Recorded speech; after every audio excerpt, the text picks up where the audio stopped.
Somewhere between an ice age and a volcanic apocalypse, an ancient species of humans vanished without a trace. They were stronger than us. Their brains were just as big, maybe even bigger. And yet, they disappeared while we survived.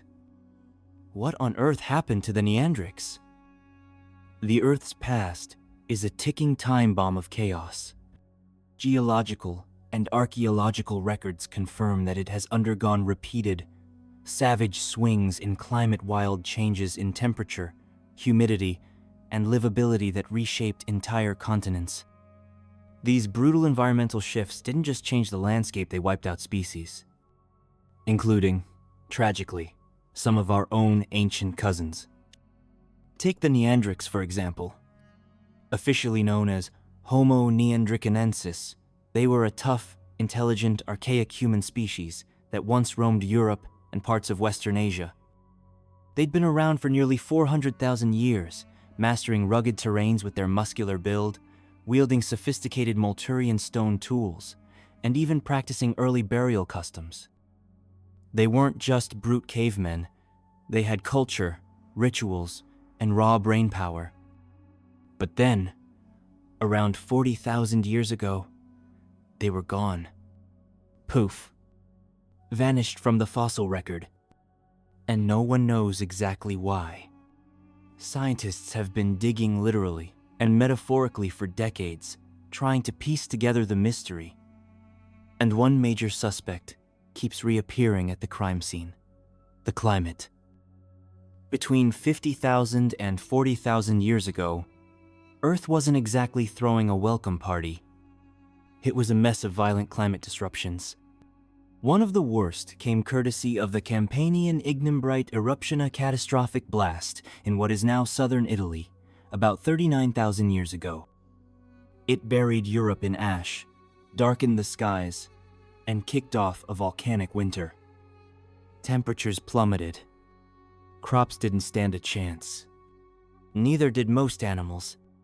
It was the Ice Age's evil twin, colder, crueler, and radioactive. This triggered a domino effect. Key food sources like mammoths, bison, and woolly rhinos began disappearing. And when the megafauna died out, the Neanderthals lost their pantry. Their environment collapsed, and their survival strategies started to fall apart with it. Then came another blow: rapid fire climate flips. Europe swung between glacial and interglacial phases like a drunk thermostat thought: cold, hot, cold-wrecking ecosystems every few thousand years. Neanderthal territories were hit again and again, giving them almost no time to adapt. But nature wasn't their only enemy. Enter us, Homo sapiens. We showed up in Europe around 45,000 years ago, and we didn't come quietly. With us came more advanced hunting tools, structured social groups, and a knack for language. We had organization, we had teamwork, and we definitely had better spears. The arrival of modern humans meant increased competition for land, food, and, awkwardly, mates. It was survival of the fittest, and the odds were tilting against the Neanderthals. To make matters worse, the newcomers might have brought invisible assassins with them, germs. Just like how Europeans introduced deadly diseases to native populations in the Americas and Australia centuries ago, Homo sapiens may have unknowingly unleashed foreign pathogens. The Neanderthals, having no immunity, likely got hit hard. And fast. There's also the genetic lottery to consider. Neanderthal communities were small and scattered, think isolated pockets across a massive landmass. That made them sitting ducks for sudden changes.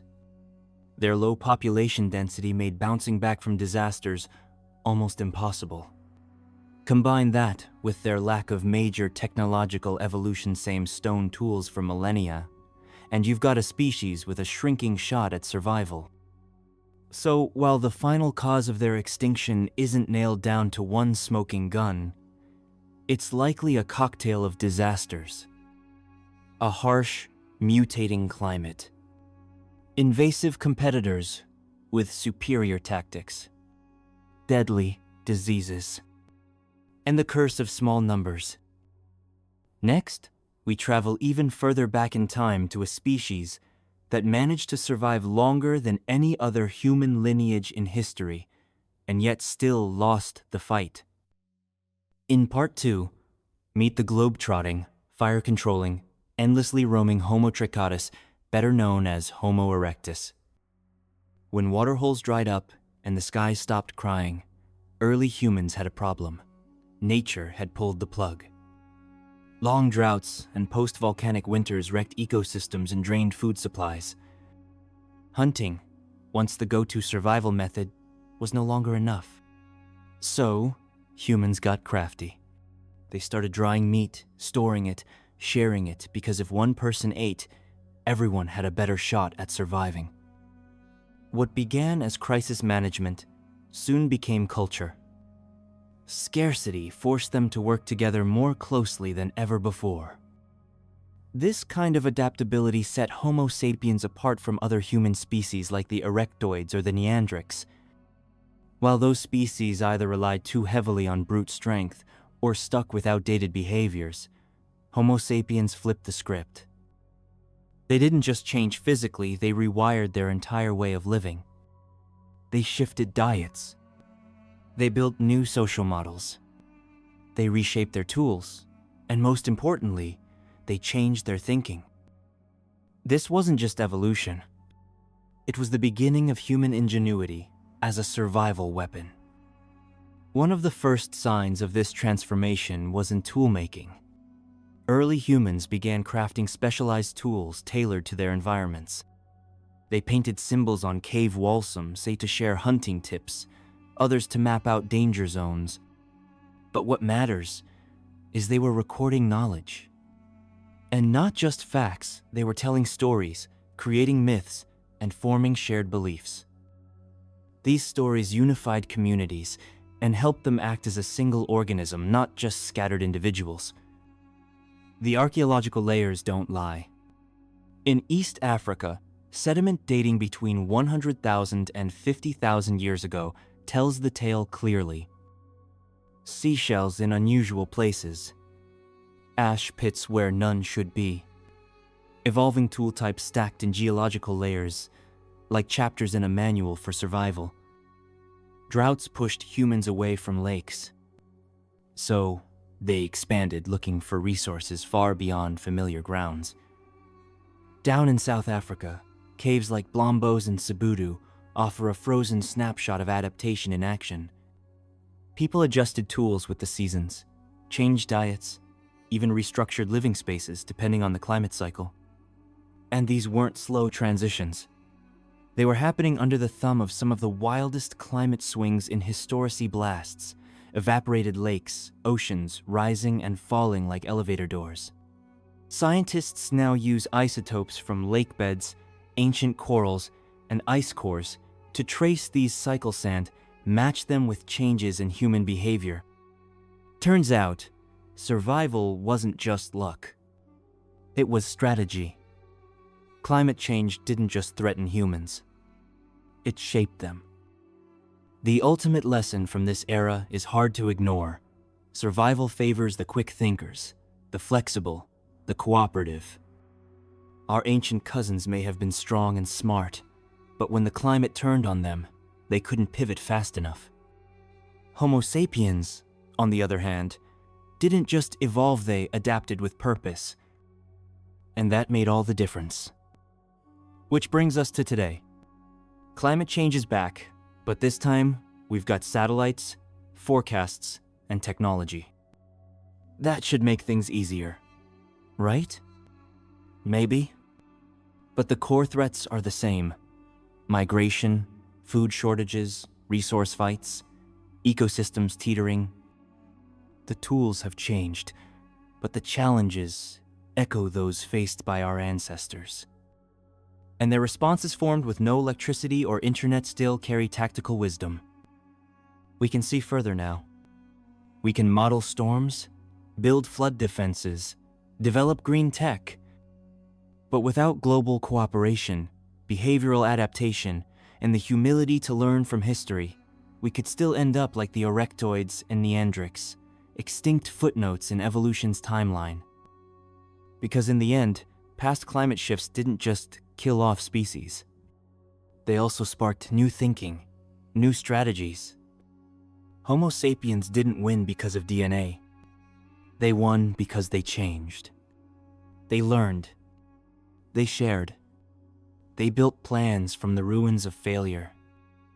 Now, as we stand at another environmental tipping point, those same ancient lessons might be our last hope. Survival doesn't come from muscles. It comes from minds. Next up in Part 4, the final weapon of humanitarian resilience. We'll explore how one trait, more than all others, turned modern humans into history's ultimate survivors. They weren't the biggest, nor the fastest. But Homo sapiens had something no lion, bear, or saber-tooth ever did: the terrifying ability to outthink nature. When the savannas cracked into dust, they didn't panic, they dug for roots. When antelope stopped showing up like clockwork, they didn't starve, they learned to track. And when winds erased all signs of life, they studied the sky, the dirt, the silence. Number 0.5 number. Because their greatest weapon wasn't a spear. It was adaptability. While other creatures stuck to their one-trick diets or rigid behaviors, early humans were changing the rules of survival. When the rivers vanished, they didn't stay behind praying for rain, they got up and walked. Thousands of unnamed trails across ancient Africa are still etched into the earth, each one a footprint from people who refused to give up. Back then, strength didn't mean survival. Flexibility did. And Homo sapiens weren't just survivors. They were relentless adapters.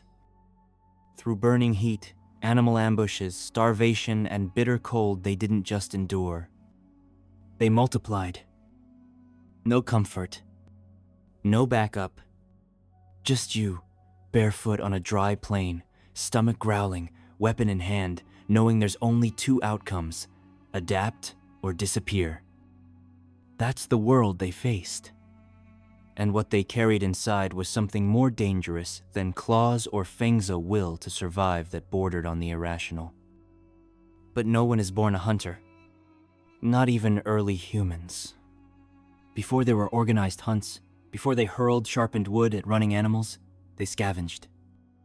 And in a brutal world, that wasn't weakness. That was genius. Rotten fruit, bird eggs, shattered bones with just a hint of fat left, these were treasures. They poked into anthills for honey, scratched at bark for bugs, and watched predators from a distant sent out to fight, but to swoop in once the real killers were done. It sounds disgusting now. Back then, it was dinner. And sometimes, the only thing keeping you alive. But scavenging came at a cost: hyenas, leopards, lions. Creatures that didn't just fight for scraps. They hunted humans too. That's when early humans made their first major upgrade: stone tools. A sharp flake off a broken rock, small enough to fit in a hand, but sharp enough to cut skin, meat, or crack open bones for the precious marrow inside. That marrow, thick and fatty, was sometimes their only meal for days. And this scavenging, was the start of human intelligence.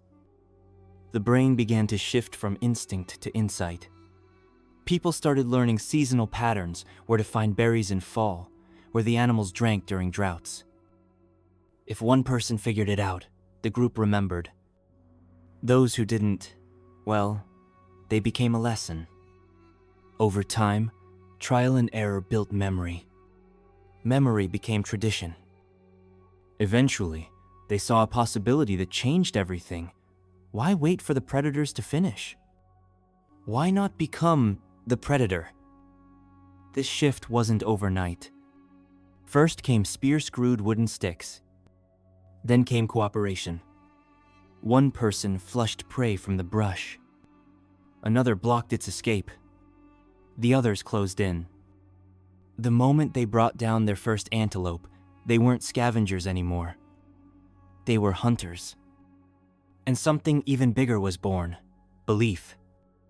Belief that they could win, even without claws, speed, or size if they worked together. From there, the evolution of food strategy exploded. Spears became deadlier, traps more clever. Humans started following herds across vast plains. They slept under stars, in wind-blown rocks, across parched desert salt to find the next meal. Every new tool, every hunting tactic, marked a jump in intelligence. From scavenging, they learned persistence. From solitary hunts, they learned coordination. From trial and error, they cracked the calendar of the wild seasons, migrations, cycles of abundance. Suddenly, food wasn't a gamble. It was a pattern they could predict. Mastery over nature's chaos. And this became humanity's secret weapon. Not muscles, not aggression, but the raw nerve to change tactics when the old ones failed. That's why Homo sapiens became the only species on Earth that could stomach just about anything bitter bark, roasted insects, wild bird eggs, mammoth flesh, or bone marrow so rich it practically dripped brain fuel. Which brings us to meat, yes, meat. A slab of muscle on a plate seems ordinary now. But to ancient humans, meat was a revolution, a game changer. It wasn't just about calories, it was about evolution. Meat turned brains from passengers into pilots. The modern brain uses 20–25% of the body's energy, yet it only weighs a few pounds. That kind of metabolic monster doesn't grow on salads. Around 1.5 million years ago, Homo erectus got serious about meat. That shift changed everything. Bone marrow, liver, animal fatties were calorie-dense power foods that plants just couldn't match. As diets improved, so did brains. Suddenly, humans weren't just surviving. They were thinking faster, planning farther, learning deeper. And when Homo sapiens emerged, they took meat hunting to the next level.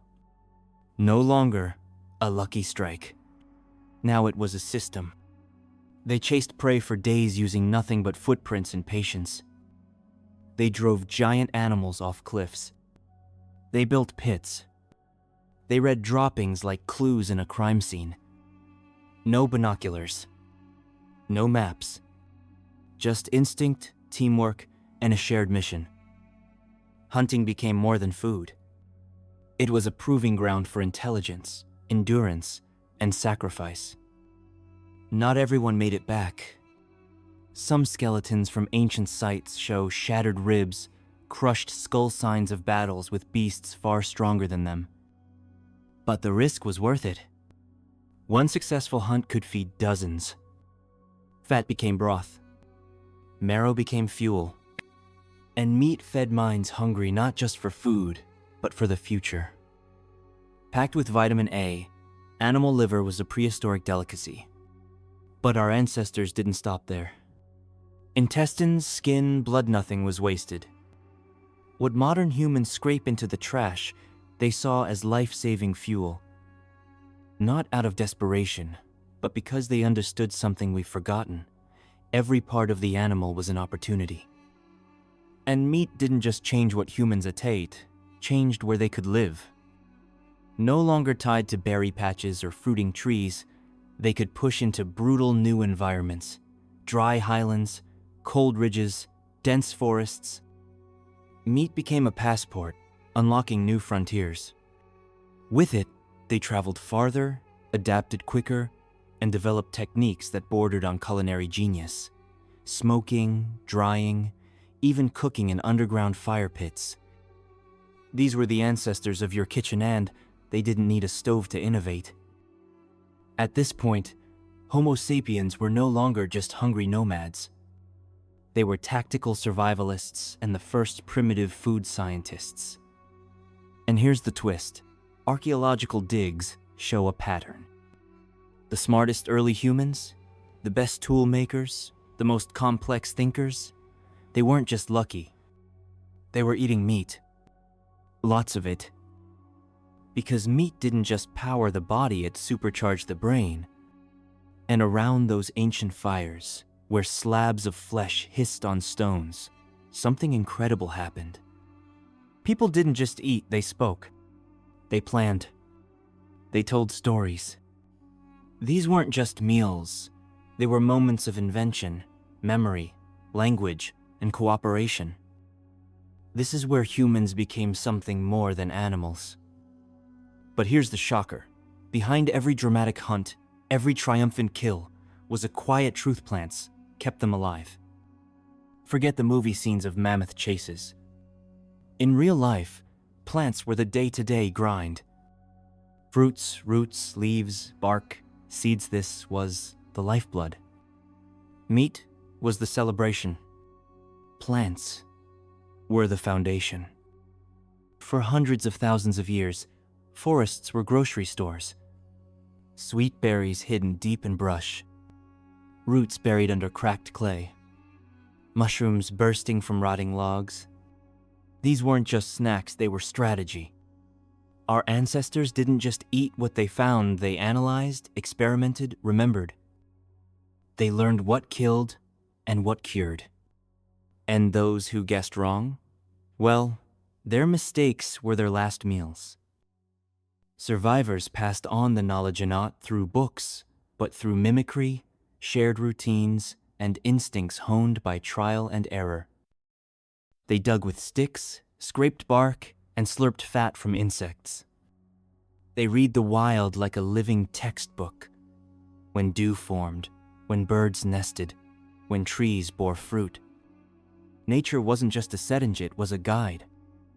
And some plants weren't just food. They were prehistoric superfoods. Baobab seeds, packed with more vitamin C than your morning orange. Acacia fruits, full of healthy fats. Wild grains crushed into thick pastes, slurries, and unfiltered smoothies. This wasn't survival food, it was survival engineering. When animals disappeared during droughts, it wasn't hunting skill that saved humans. It was plants. Roots kept them going. Stems gave them water. Fallen seeds gave them calories. Fossilized teeth show heavy wear from chewing hard bark, cracking seeds, and grinding gritty roots. That wasn't a dietary quirk, it was a daily necessity. And perhaps most remarkable, these early humans managed all of this without destroying their world. They didn't overhunt. They didn't clear forests. They didn't hoard. They took what they needed and only what they needed. They followed seasons, not greed. They left space for nature to recover. Because deep down they understood something we've all but forgotten. If you destroy the land, there's no meal tomorrow. They ate the whole animal fat, skin, marrow, organs. They chewed bitter roots, crushed tough seeds. When a beast fell, they honored it down to the bones. No fancy sauces. No calorie counts. No organic labels. Just survival, natural, raw, earned. Now fast forward to today. Obesity, heart disease, depression, modern health crises, built from a food system that forgot our roots. The problem isn't our bodies, it's our habits. Our DNA isn't broken. It's just been taken out of its natural habitat. This isn't some call to go full caveman or sprint after wildebeests. But if we want to live better, we need to eat smarter. Eat a wide range. Eat what the seasons offer. Eat the whole plant, the whole animal. And most of all, respect every bite. Learning how our ancestors ate isn't nostalgia. It's strategy. It's not about following fads. It's about remembering how your body was wired. Because ancient survival wasn't just about finding food, it was about finding balance. And in that balance lies the key not just to surviving the future, but thriving in it.